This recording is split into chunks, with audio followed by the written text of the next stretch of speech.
ለሳምንታት የዓለምን አያላን ጥምረት ብቻዋን ስትመክት የቆየችው ኢራን አሁን ከተከላካይነት ወደ ማጥቃት በመሸጋገር ቀጠናዊ ሚዛኑን የሚገለብጥ እርምጃ መውሰድ ጀምራለች። One of the country's largest oil refineries after drone strikes sparked a fire at Al Madi port refinery. የመካከለኛው ምስራቅ ሰማይ በከዋክብት ሳይሆን በሚሳኤል ፍንጣሪዎች ተሞልቷል።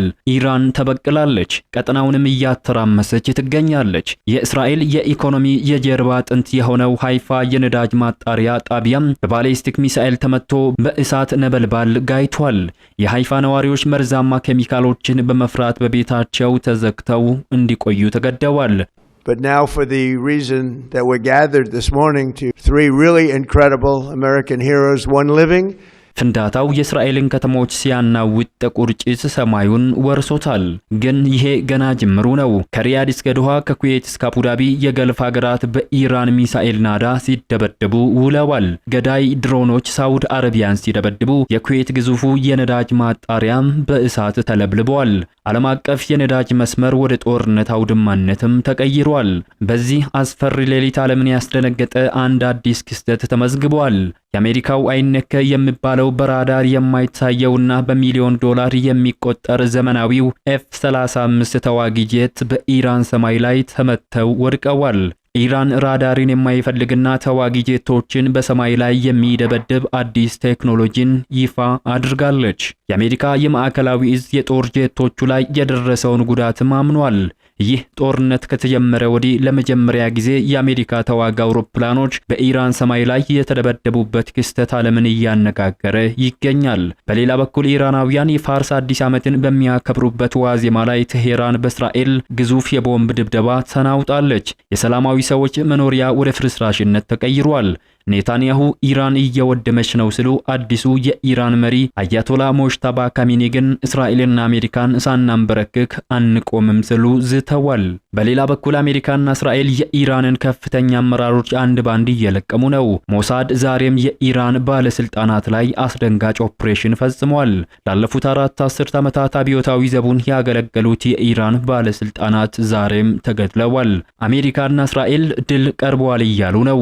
ኢራን ግን በመሪዎቿ ሞት ሳትደናገጥ የአጸፋ እርምጃዋን እያቀጣጠለች ትገኛለች። ፕሬዝዳንት ዶናልድ ትራምፕ አጸፋው ከባድ ይሆናል በሚል ዛቻ ደግመዋል። የሆርሙዝ ሰርጥ የደም ባህር ሊሆን ተቃርቧል። ጦርነቱ ወዴት እያመራ ነው? አሜሪካና እስራኤል በእውነት ድል እየተቀዳጁ ነው ወይስ ወደማይወጡበት አዘቅት ውስጥ እየገቡ ነው? ታይቶ የማይታወቀው የኤፍ-35 መውደቅ ምስጢር፣ የሃይፋን ነበልባልና የቴሄራን ሲኦላዊ ሌሊትና ከቀጠናው የወጡ አዳዲስ ሰበር መረጃዎች በዘገባችን በዝርዝር ተካቷል። ቪዲዮ ላይክ በማድረግ ከየት ሀገር ሆናችሁ ይህንን መረጃ እንደምትከታተሉ በኮሜንት መስጫ ላይ በመጻፍ አብሮነታችሁን ገለጹልን።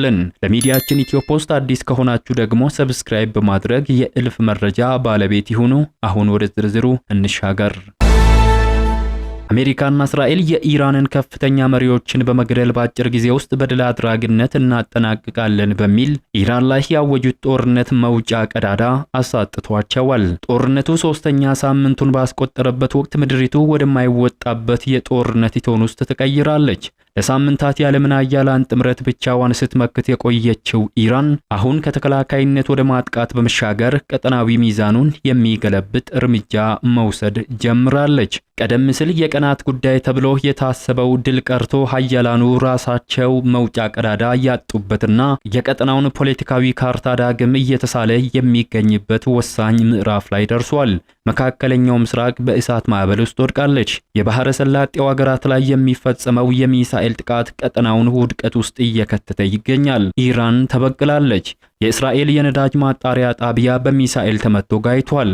መካከለኛው ምስራቅ በከፍተኛ የጦርነት እሳት እየተለበለበች ባለችበት በዚህ ሰዓት ኢራን እስካሁን ከፈጸመቻቸው ጥቃቶች ሁሉ እጅግ ስትራቴጂካዊ የተባለውን እርምጃ ፈጽማለች። አሜሪካና እስራኤል ጥቃቶችን እየቀነሱ ባለበት ወቅት ኢራን ግን አልቀመስ ብላለች። ቀጠናውን ከማተራመስ ተሻግራ እስራኤል ላይ አሰቃቂ የጥቃት ማዕበልን ከፍታለች። በሰሜናዊ እስራኤል የሚገኘውና የሀገሪቱ ግዙፍ የነዳጅ ማጣሪያ ማዕከል የሆነው የሃይፋ የነዳጅ ማጣሪያ ጣቢያ በኢራን የባሊስቲክ ሚሳኤል ጥቃት ክፉኛ መመታቱ ተዘግቧል። ከኢራን ምድር የተተኮሱት ዘመናዊ የባሊስቲክ ሚሳኤሎች የእስራኤልን የአየር መከላከያ ግንብን በመበጠስ በሃይፋ ከተማ በሚገኘው የነዳጅ ማጣሪያ ጣቢያ ላይ ማረፋቸው ተረጋግጧል። ጥቃቱን ተከትሎ መላው የሃይፋ ከተማን ያናወጠ ተከታታይ ፍንዳታ የተሰማ ሲሆን የሚነደው እሳትና ጥቁር ጭስ ከብዙ ኪሎ ሜትሮች ርቀት ላይ እንደሚታይም የዓይን እማኞች ገልጸዋል። የነዳጅ ማከማቻ ታንከሮችና የማጣሪያ ማሽነሪዎች በቀጥታ በመመታታቸው ጣቢያው በአሁኑ ወቅት ሙሉ በሙሉ ስራ እንዲያቆም አስገድዶታል። በጣቢያ ውስጥ የሚገኙ አደገኛ ኬሚካሎችና ጋዞች ወደ አየር ሊሰራጩ ይችላል በሚል ስጋት በሃይፋ ከተማ የሚገኙ ነዋሪዎች ከቤታቸው እንዳይወጡና መስኮቶቻቸውን እንዲዘጉ ጥብቅ ትዕዛዝ ተላልፏል። የኢራን አብዮታዊ ዘብ ባወጣው መግለጫ ይህ ጥቃት አሜሪካና እስራኤል በኢራን ከፍተኛ ባለስልጣናት ላይ ለፈጸሙት ግድያና በኢራን የኢነርጂ ተቋማት ላይ ለሰነዘሩት ጥቃት የተሰጠ ተመጣጣኝ ምላሽ መሆኑ ተገልጿል። ጠላቶቻችን ኢራንን በኢኮኖሚ ለማንበርከክ ካሰቡ እኛ ደግሞ የኢኮኖሚ የደም ስራቸውን እንቆርጣለን ሲሉ የኢራን ወታደራዊ ቃል አቀባይ ገልጸዋል። የሃይፋ የነዳጅ ማጣሪያ ጣቢያ መመታት ለእስራኤል ተራ የንብረት ውድመት ብቻም አይደለም። ይልቁንም ጣቢያው ለሀገሪቱ የትራንስፖርት ለኢንዱስትሪ ዘርፍ የሚሆን ከፍተኛ መጠን ያለው ነዳጅ የሚቀርብበት በመሆኑ ሀገሪቱ ለከፍተኛ የነዳጅ እጥረት በመጋለጧ የትራንስፖርት እንቅስቃሴ በከፊል ተቋርጧልም ተብሏል። የነዳጅ አቅርቦቱ መቋረጥ በኃይል ማመንጫ ጣቢያዎች ላይ ጫና ስለሚፈጥር ሰፊ የኤሌክትሪክ መቆራረጥም ተከስቷል ነው የተባለው። ይህ ጥቃት የተፈጸመው ኢራን በኳታርና በሳውዲ አረቢያ የነዳጅ ተቋማት ላይ ጥቃት መፈጸሟ በተዘገበ ማግስት መሆኑ መላው የመካከለኛው ምስራቅ የነዳጅ መስመር ወደ ጦር አውድማነት መቀየሩን ያሳያል። የአሜሪካው ፕሬዝዳንት ዶናልድ ትራምፕ በበኩላቸው ጉዳዩን በቅርበት እየተከታተሉ መሆናቸውን ገልጸው አጸፋው ከባድ ይሆናል የሚል ማስጠንቀቂያን መላካቸው ተሰምቷል። በሌላ በኩል ኢራን የገልፍ ሀገራትን በሚሳኤል ማዕበል አጥለቅልቃለች። ኢራን ቀደም ሲል የዛተችውን የበቀል እርምጃ ወደ አስፈሪ ተግባርም ቀይራለች። ከሪያድ እስከ ዶሃ፣ ከኩዌት እስከ አቡዳቢ የገልፍ ሀገራት ሲደበደቡ ውለዋል። የኢራን ጦር በደቡባዊ ፓርስ የጋዝ መሬቱ ላይ ለደረሰበት ጥቃት አጸፋውን የጀመረው በሳውዲ አረቢያ ላይ ሲሆን በዋና ከተማዋ ሪያድና በምስራቃዊ ግዛቶች ላይ 17 ገዳይ ድሮኖችና 2 ግዙፍ ባሊስቲክ ሚሳኤሎች ተተኩሷል። የሳውዲ አረቢያ መከላከያ ሚኒስቴር እንዳስታወቀው የአየር መከላከያ ስርዓቱ ሁሉንም ጥቃቶች በሰማይ ላይ ማክሸፍ ቢችልም የፍንዳታው ድምጽ ግን መላውን ከተማ በድንጋጤ ውስጥ ከቶታል ነው የተባለው። ጥቃቱ በሳውዲ አረቢያ ብቻም አላበቃም።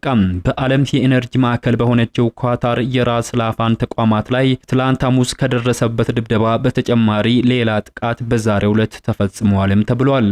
ሁኔታው እጅግ አሳሳቢ ደረጃ ላይ የደረሰው የባህረንና ኩዌት ላይ ነው። የባህረን መንግስት ለነዋሪዎቹ አስቸኳይ የሰዓት እላፊን አውጇል። ህዝቡ ወደ መጠለያ እንዲገባም ጥሪ ቀርቧል። ኩዌት በታሪኳ አይታው የማታውቀው የሚሳኤልና የድሮን ጥቃት እየተጋፈጠች መሆኗን በይፋ ገልጻለች። የኩዌት ፔትሮሊየም ኮርፖሬሽን ንብረት በሆነው ሚና አልአህማዲ የነዳጅ ማጣሪያ ላይ ዛሬ አርብ ማለዳ በተሰነዘሩ ተከታታይ የሰው አልባ ድሮን ጥቃቶች ጉዳት መድረሱን የአገሪቱ መንግስት የዜና ወኪል አስታውቋል። በጥቃቱ ምክንያት በተወሰኑ የማጣሪያው ክፍሎች ላይ እሳት የተነሳ ሲሆን በርካታ ክፍሎችም ስራ ለማቆም ተገደዋል። በሌላ በኩል የአሜሪካው አይነክ የሚባለው ተዋጊ ጄት F-35 በኢራን ሚሳኤል ተመቶ መጋየቱ ተሰምቷል። ለሶስተኛ ሳምንት በቀጠለው የዩናይትድ ስቴትስና የኢራን ጦርነት ትላንት ሌሊት ከፍተኛ መነጋገሪያ የሆነ ክስተት ተመዝግቧል። በዓለም ላይ ካሉ እጅግ ዘመናዊና በራዳር የማይታዩ ተዋጊ ጄቶች አንዱ የሆነው የአሜሪካው F-35 በኢራን የአየር መከላከያ ጥቃት መፈጸሙ ከፍተኛ መነጋገሪያን ፈጥሯል። የኢራን አብዮታዊ ዘብ እጅግ ዘመናዊ የሚባለውን የማይታይ ተብሎ የሚታወቀውን የአሜሪካ F-35 ተዋጊ ጄት መቶ መጣሉን የሚገልጽ ተንቀሳቃሽ ምስልን ይፋ አድርጓል። ኢራን ባወጣችው መግለጫ መሰረት ጄቱ የተመታው በአገሪቱ የአየር ክልል በምድር ወደ አየር በሚተኮስ ሚሳኤል ነው። ይፋ የተደረገው ምስሉ ጄቱ ተመቶ ወደ መሬት ሲምዘገዘግ እንደሚያሳይ የገለጸችው ኢራን ይህ እርምጃ ለሉዓላዊነቷ የሚሰጠው ምላሽ መሆኑን ገልጻለች። እንደ CNN እና ሮይተርስ ዘገባ ከሆነ ዩናይትድ ስቴትስ ማዕከላዊ እዝ ቃል አቀባይ እንደተናገሩት ከሆነም ጄቱ በኢራን ላይ የውጊያ ተልዕኮ ያከናወነ በነበረበት ወቅት ጥቃት እንደደረሰበትና በአቅራቢያው ወደሚገኝ ወታደራዊ ጣቢያ በአስቸኳይ ለማረፍ መገደዱን ገልጸዋል። የኢራን አብዮታዊ ዘብ በበኩሉ በሰጠው መግለጫ ጄቱን የመታው ራዳር የማይፈልግና በሙቀት አማካኝነት ኢላማን የሚለይ አዲስ የቴክኖሎጂ ሲስተም በመጠቀም እንደሆነም ገልጿል። ጥቃቱ የደረሰው እንደ አውሮፓውያን አቆጣጠር መጋቢት 19 ቀን 2026 ከሌሊቱ 8:50 አካባቢ እንደሆነ ታውቋል። አሜሪካ ጄቱ በሰላም ማረፉንና ፓይለቶቹም በጥሩ ጤንነት ላይ እንደሚገኙ ብታረጋግጥም በጄቱ ላይ የደረሰውን የጉዳት መጠን ግን እስካሁን በዝርዝር አልገለጸችም። በሌላ በኩል የኢራን ወታደራዊ ባለስልጣናት አውሮፕላኑ በከፍተኛ ሁኔታ ተጎድቷል በማለት ድሉን እያከበሩ ነው። በሌላ መረጃ የፋርስ አዲስ ዓመትን ዋዜማ እያከበረች በነበረችው የኢራን ርዕሰ መዲና ቴህራን ላይ እስራኤል ግዙፍ ያለችውን ከባድ የአየር ድብደባ ጥቃት መፈጸሟ ተዘግቧል። እስራኤል ኢራናውያን አዲስ ዓመታቸውን በሚያከብሩበት ወቅት በቴህራን ከፍተኛ የአየር ጥቃት ፈጽሜያለሁ ብላለች። የዓይን እማኞች ለቢቢሲ ፔርሺያ እንደተናገሩት ከሆነ ከባድ ፍንዳታዎች በዋና ከተማዋ ቴህራን ተሰምቷል። የእስራኤል ጦር በኢራን በሚገኙ የመንግስት መሰረተ ልማቶች ላይ ጥቃቶችን መፈጸሙን ገልጿል። ሐሙስ ዕለት እስራኤል በኢራን ላይ በፈጸመቻቸው ጥቃቶች የሰላማዊ ሰዎች መኖሪያ ስፍራዎች መውደማቸውን ተከትሎ ስጋቱ ጨምሯል። የእስራኤሉ ጠቅላይ ሚኒስትር ቤንጃሚን ኔታንያሁ ትናንት በሰጡት ጋዜጣዊ መግለጫ ወቅት ኢራን መውደሟና የዩራኒየም ማበልጸጊያም ሆነ ባሊስቲክ ሚሳኤል ማምረት አትችልም ስሉ ተናግረዋል። በሌላ መረጃ እስራኤል የኢራን ባለስልጣናት ላይ የጀመረችውን የግድያ ጥቃት አጠናክራ ቀጥላለች። የኢራን አብዮታዊ ዘብ ቃል አቀባይና ምክትል የህዝብ ግንኙነት አሊ ሙሐመድ ናሂኒ አሜሪካና እስራኤል ጥቃቶች መገደላቸውን የአገሪቱ ብሔራዊ ቴሌቪዥን ገልጿል። አሊ ሙሐመድ ናሂኒ የአብዮታዊ ዘቡን ለ4 አስርት ዓመታት ያገለገሉ ሲሆን ባለፉት 2 ዓመታት ደግሞ ቃል አቀባይ በመሆን ሰርተዋል ሲል ፋርስ የዜና ወኪል ዘግቧል። አሜሪካና እስራኤል የካቲት 21 ቀን 2018 ኢራን ላይ ጦርነት ከከፈቱበት ዕለት አንስቶ የኢራን እስላማዊ ሪፐብሊክ በርካታ አመራሮችን ተገድለዋል። የቀድሞ ጠቅላይ መሪው አያቶላህ አሊ ኻሜኒ ጦርነቱ በጀመረ በጥቂት ደቂቃዎች ውስጥ የተገደሉ ሲሆን ሌሎች የአገሪቱ ከፍተኛ አመራሮችም የአሜሪካና የእስራኤል ጥቃት ኢላማ ሆነዋል።